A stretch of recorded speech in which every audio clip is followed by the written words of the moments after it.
राधे राधे, हरे कृष्णा। कैसे हो आप सभी लोग? आशा करती हूँ आप सभी परम मंगल में हो गए, स्वस्थ हो गए, अच्छे हो गए। आज के इस एपिसोड टॉक विद आशु में आप सभी लोगों का स्वागत है और मैं आ चुकी हूँ अपने पुणे वाले घर में। एज वेल एज यही मैन घर तो हमारा यही है, बाकी तो हम घूमते रहते हैं कभी इधर कभी उधर प्रोग्राम की वजह से। तो टॉक विद आशु का जो शो है ना, वो एवरी डे आएगा। माना कि वो टाइमिंग चेंज हो सकती है क्योंकि अभी मेरी 3 महीने की बेटी है, तो जिस अनुरूप वो ढलती है उस अनुरूप मुझे ढलना होता है। वीडियो बनाने का जो काम होता है ना, वो मैं सबसे लास्ट में मैनेज करती हूँ। सबसे पहले मेरी सबसे पहली चीज होती है कि मैं अपनी बेटी को प्रॉपर टाइम दूं। अभी वो मेरा ही फीड करती है, मैं उसे फॉर्मूला मिल्क नहीं दे रही हूँ, वो मेरे ही दूध पीती है। और उसके बाद फिर मेरे घर पे बाल गोपाल लड्डू गोपाल है, तो उसको भी थोड़ा मैनेज करना होता है। थोड़ा क्या, एक उसलिए बात है, बच्चों की तरह होता है। आज का आपको एक स्टोरी बताऊं, बाल गोपाल लड्डू गोपाल ने आज एक लीला रची मेरे साथ, तो मैं आपको बता नहीं सकती कि कितनी सुंदर लीला थी। इतनी सुंदर लीला थी ना, इतनी सुंदर लीला थी कि मैं अपने शब्दों में बयान नहीं कर सकती। आज हुआ क्या, मेरी बेटी अब पैर चलाने लग गई। पहले से ही चलाती है, लेकिन अब 3 महीने की कंप्लीट हुई तो थोड़ा सा अपने पीठ के बल वो सरकती है अब। ठीक है, पेट के बल नहीं, पीठ के बल सरकती है। तो मैं हमेशा उसके कमरे में ही बाल गोपाल लड्डू गोपाल को खाट पे बिठा देती हूँ। मतलब खटिया, एक लड्डू गोपाल की खाट हमने बना रखी है, चारपाई काइंड ऑफ। मैं उस पर बिठा देती हूँ हमेशा लड्डू गोपाल को, और सिया को भी बेड पे बिठा देती हूँ। दोनों बहन भाई बेड पे बैठे होते हैं। तो ये तो मैं जानती थी कि कभी ना कभी सिया लड्डू गोपाल को गिराएगी जरूर। ये मैं जो दोनों बहन भाई ऑब्वियसली बात है, लड़ाई तो जरूर ही करेंगे, लेकिन मुझे ये नहीं पता था कि इतनी जल्दी लड़ाई कर लेंगे। आज जब मैं नहा के आई, आज जब मैं नहा के आई, क्योंकि मैं जब भी ये सिया पोटी करती है तो मैं दोबारा हमेशा ही नहाती हूँ। पहले सुबह नहा लूंगी, पूजा अर्चना बंद कर लूंगी, फिर सिया उठ जाएगी, लड्डू गोपाल को सिया के पास बैठा दूंगी, और फिर मैं जब सिया पोटी सोटी कर लेगी, फिर दोबारा से उसकी पोटी क्लीन करके मैं दोबारा से नहाने चली जाऊंगी। ठीक है ना। तो मैं जब नहा के आई, इसने पोटी कर ली थी सिया ने, मैं जब नहा के आई तो मैंने देखा कि सिया ने अपनी लात मारकर लड्डू गोपाल की खाट को पलट दिया है। ठीक है, और लड्डू गोपाल गद्दे पे गिरे हुए हैं। गद्दा ही था, मुझे पता था ऐसा कुछ होना है, तो मैं लड्डू गोपाल को गद्दे पे ही बिठाती हूँ हमेशा। अब मैं फटाफट से मैंने अपने बच्चे को उठाया और मेरे को बहुत गुस्सा आया। खैर, अब सिया भी छोटी है, लाला तो बड़े हैं, सिया से तो बड़े ही हैं। तो फिर मैंने कहा चलो कोई नहीं, बहन है, माफ कर दो, मैंने ये बोल दिया लड्डू गोपाल को।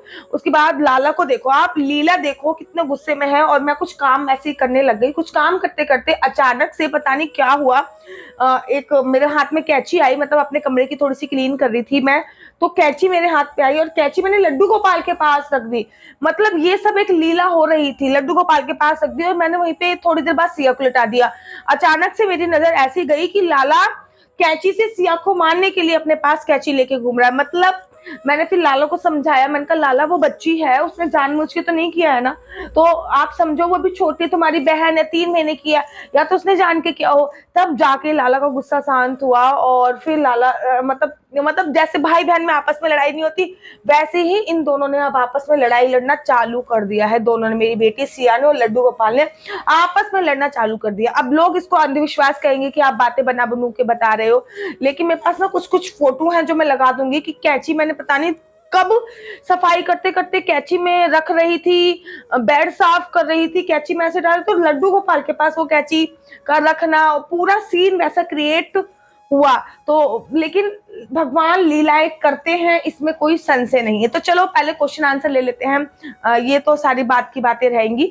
राधे राधे दीदी, मुझे एक चीज बताइए कि मैं लड्डू गोपाल को अक्टूबर में लेके आई थी, तब मैंने उनका नाम नहीं रखा था, आप प्लीज उनका नाम रख दीजिए। मेरा नाम निवी है और मेरे हस्बैंड का नाम अजीत है। लड्डू गोपाल को अक्टूबर में लेके आए थे, उनका नाम नहीं रखा, तो जन्माष्टमी पे आप उनका नाम रखिएगा। 1108 नामों में से कोई सा भी नाम सिलेक्ट कर लीजिएगा और फिर उनका नाम रखिए। मेरी बेटी और ये मेरे हस्बैंड, ये देखो मैंने कहा ना मेरी बेटी बहुत छोटी सी है। अब बताओ, ये इनकी कार्बन कॉपी है इनकी कार्बन कॉपी है ये। मतलब कोई भी हमारे घर पे आता है ना, तो वो यही बोलता है, अरे ये तो आपके हस्बैंड पे गई है। तो भैया हस्बैंड का बच्चा है तो हस्बैंड पे ही जाएगा ना तो ये पूरी इनकी कार्बन कॉपी है, बस इसका कलर और कुछ आदतें मेरे पे गई हैं, बाकी ये पूरी की पूरी बनी बनाई छोटा छोटा पैकेट, छोटा सत्तू। यहाँ तक भी बोलते हैं कि पड़ोसी आके हमारे यहाँ तक बोलते हैं, अरे इसको देख के तो मुझे सतीश की याद आ जाती है, सतीश भाई साहब की याद आ जाती है। चलो आपके नेक्स्ट क्वेश्चन ले लेते हैं।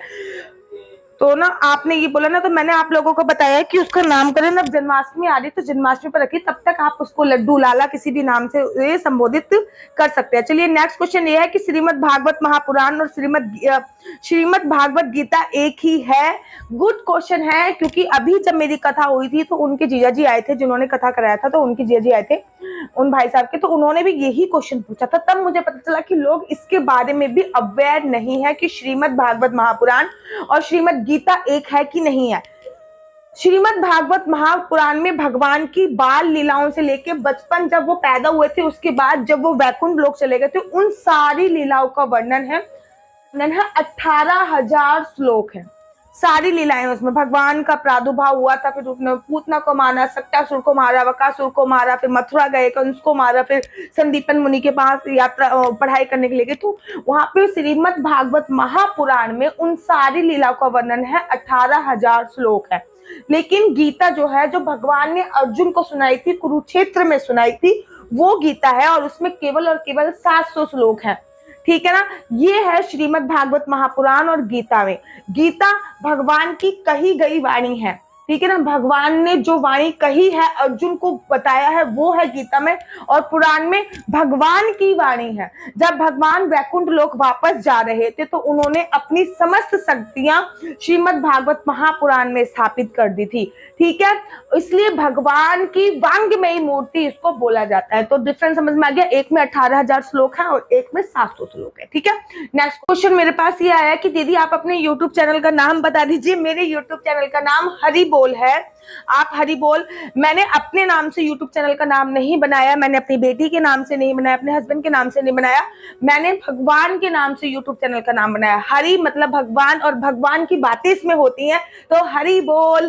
तो आप इस्कॉन में आपने जाना होगा तो हरि बोल प्रभु जी, हरि बोल ऐसे बोला जाता है, इसलिए मैंने अपने यूट्यूब चैनल का नाम हरि बोल बनाया। क्योंकि हरि बोल से पहले भी बहुत सारे यूट्यूब चैनल थे, लेकिन फिर भी मैंने ये हरि बोल ही रखा यूट्यूब चैनल का नाम, क्योंकि ये मेरे दिल से अटैच हो गया था। तो अब नेक्स्ट क्वेश्चन ले लेते हैं। राधे राधे आशु जी, घर पर तुलसी की लकड़ी से हवन कैसे किया जाता है, कृपया करके इसका पूरा प्रोसीजर बताइए। घर पे जब तुलसी की लकड़ी सूख जाती है तो उससे चंदन बनाया जाता है, या तुलसी की माला बनाई जाती है, तुलसी का दीप दान किया जाता है। और तुलसी अच्छा, मेरे को ना तुलसी से याद आया कि बैसाख का महीना चल रहा है, और बैसाख के महीने में तुलसी पूजा का बहुत महत्व होता है। नित्य तुलसी की कम से कम 108 परिक्रमा कीजिए। 108 परिक्रमा नहीं कर सकते हो तुलसी की, तो तुलसी की कम से कम 4 परिक्रमा तो इस बैसाख के महीने में नित्य करना है। पीरियड्स को छोड़ के संडे को भी परिक्रमा कर सकते हैं, लेकिन संडे को स्पर्श नहीं कर सकते। तुलसी माता जिस दिन एकादशी होती है उस दिन एकादशी का व्रत रखती है, इसलिए एकादशी में तुलसी तोड़ना वर्जित माना जाता है। लेकिन एकादशी पे आप उसमें जल चढ़ा सकते हो और दीप दान कर सकते हो। नित्य बैसाख के महीने में बैसाख के महीने में तुलसी पे दीप दान का भी अपना एक विशेष महत्व होता है। चलिए अब मैं आपको बताती हूँ, जब तुलसी सूख जाती है तो उसको जड़ सहित निकालना है। उसके बाद, क्योंकि वो सूख गई है, उसके बाद उसकी जो लकड़ी है उनको तोड़ के इकट्ठा करके रख लेना है। और कोई पुण्य तिथि, जैसे कि पूर्णमासी बहुत पुण्य तिथि है, पूर्णमासी पे आप उसका उनसे, जैसे आम की लकड़ी का हवन होता है वैसे ही उनसे भी हवन कर सकते हैं, ठीक है ना। बाकी हवन का जो पूरा प्रोसीजर है, घर पे हवन कैसे करना चाहिए ये जानना चाहते हो तो आप मुझे कमेंट्स करके बताइए, मैं उस पर भी डिटेल में वीडियो बनाऊंगी कि घर पे आखिर हवन कैसे किया जाता है। चलिए नेक्स्ट क्वेश्चन ले लेते हैं। किसी ने अपने दीपक भेजा है, और दीपक में ये जोत जल रही है, आपको दिख रहा है दीपक की ये जोत जल रही है, और उन्होंने मुझसे पूछा दीदी इसका क्या मतलब है। ये दीपक में आपका फूल आया है, फूल, और फूल आने का मतलब है कि भगवान ने आपकी पूजा अर्चना वंदना स्वीकार की है। ये एक सिम्टम्स होते हैं, जब भी दीपक में फूल आता है तो ये गुड सिम्टम होता है कि भगवान आपकी पूजा अर्चना वंदना से बहुत ज्यादा खुश है और भगवान ने आपकी पूजा अर्चना वंदना स्वीकार करी है। तो चलिए नेक्स्ट क्वेश्चन आप लोगों का ले लेते हैं, इसी श्रृंखला को आगे बढ़ाते हुए। राधे राधे दीदी, कर्ज भी बहुत बढ़ गया है, मेरे हस्बैंड बहुत मेहनत करते हैं, कर्ज खत्म नहीं हो पा रहा है, क्या करूं, कर्ज बढ़ता जा रहा है। देखिए, कर्ज का जो संबंध होता है, धन का जो संबंध होता है, माँ लक्ष्मी से होता है। माँ लक्ष्मी की पूजा अर्चना वंदना स्टार्ट कीजिए। हर शुक्रवार का व्रत रखिए, पूर्णमासी का व्रत रख सकते हो, और पूर्णमासी में जब आप व्रत रख रहे हो तो विष्णु भगवान के साथ साथ माता लक्ष्मी की भी पूजा अर्चना वंदना प्रारंभ कीजिए। और कर्ज मुक्ति के लिए आज हनुमान जयंती थी, आज अनेकों उपाय मैंने आपको अपने यूट्यूब चैनल पे बताए हैं, जब हनुमान जी की पूरी वीडियो बनाई है कि कर्ज मुक्ति के लिए आप क्या कर सकते हो, कर्ज मुक्ति के लिए। और अभी मैं सिंपल तरीके से बताऊं तो कर्ज मुक्ति के लिए चलिए आप पूर्णमासी का व्रत प्रारंभ कर दीजिए और संकल्प मांग लीजिए कि मैं 12 पूर्णमासी का व्रत रखूंगी। महीने में एक ही पूर्णमासी आती है और विष्णु भगवान की, माँ लक्ष्मी की पूजा अर्चना वंदना कीजिए। हर पूर्णमासी वाले दिन सरसों के दाने जो होते हैं वो जमीन पे अवश्य डालिए, चाहे आपका पैर भी लग जाए, कोई परेशानी वाली बात नहीं है। अच्छा, एक चीज सरसों के दाने से याद आ गया कि अगर आप सरसों के दाने अपने घर में डालते हैं, आज रात को आप डाल दीजिए, कल झाड़ू के साथ वो निकल जाएंगे। दैट इज गुड, बहुत अच्छा होता है, बहुत पॉजिटिविटी लेके आते हैं। सारी पूरी रात डले रहने दीजिए, क्योंकि वो सारी जो नेगेटिविटी है अपने अंदर ऑब्जॉर्व कर लेते हैं और सुबह उसको थ्रो आउट कर सकते हैं। अगर आप उसमें उसके आपके पैर वगैरह इत्यादि भी पड़ रहे हैं तब भी कोई परेशानी वाली बात नहीं है। नेक्स्ट क्वेश्चन ले लेते। दीदी, आपने बोला कि घर की बरकत के लिए एकादशी का व्रत मनोकामना मांग के करें, तो क्या फिर हम एकादशी का उद्यापन कर सकते हैं? अनगिनत एकादशी का व्रत मांग लीजिए कि मैं आजीवन, या फिर अगर आप काउंटिंग के साथ मानोगे, जैसे कि आपने ये मांगा कि मैं 11 या 21 एकादशी का व्रत करूंगी, तो आपको डेफिनेटली उद्यापन करना। अगर आप काउंटिंग के साथ नहीं मांगोगे तो आपको उद्यापन करने की आवश्यकता नहीं है।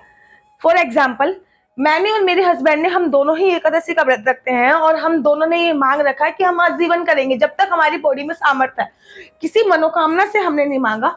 अगर आप किसी मनोकामना से एकादशी का व्रत रख रहे हो तो डेफिनेटली आपको उद्यापन करना ही पड़ेगा, ठीक है। अच्छा, टॉक विद आशु के लिए बहुत सारे लोगों ने कहा है कि नोटिफिकेशन नहीं आ रहा है। आप हरी बोल चैनल पे जाके नोटिफिकेशन ऑन कर लीजिए ताकि मेरी कोई भी वीडियो आपसे छूट ना जाए और जल्दी से जल्दी आप लोगों के पास आए, ठीक है। चलिए नेक्स्ट क्वेश्चन हम लोग आप लोगों का ले लेते हैं। राधे राधे दीदी, मैं पिछले साल लड्डू गोपाल को लेकर आई थी, पर मैंने प्राण प्रतिष्ठा नहीं की थी, मुझे पता नहीं था, क्या ये सही है? कृपया करके बताइए। देखिए, लड्डू गोपाल में पूजा अगर प्राण प्रतिष्ठा करो तो वेल एंड गुड है, सबसे अच्छी बात है, प्राण प्रतिष्ठा करो। लेकिन अगर आपने प्राण प्रतिष्ठा नहीं करी है तो लड्डू गोपाल में पूजा करते करते करते करते स्वतः ही प्राण आ जाते हैं, फिर आपको प्राण प्रतिष्ठा करने की आवश्यकता नहीं होती।